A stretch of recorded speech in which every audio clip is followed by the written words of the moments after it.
ఏ శుభము నీకు కావాలన్నా శివానుగ్రహముగానే వస్తుంది. శివానుగ్రహము కలిగితే నీ ఇంట సర్వమంగళములు జరుగుతాయి.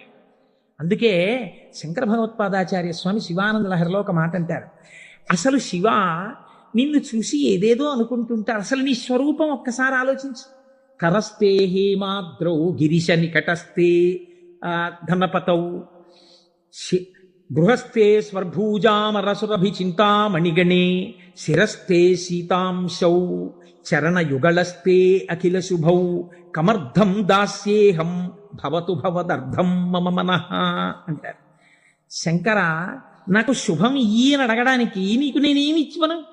కరస్తే హేమాద్రౌ, ఒక చేతిలో నువ్వు మేరు పర్వతం బంగారు కొండ పట్టుకున్నావు, బంగారు కొండే నీకుంది, ఇంకేమివ్వను? గిరిశ నికటస్తే ధనపతౌ, గిరిశ ఓ శంకర, నీ పక్కన నవనిధులకు అధిపతి అయిన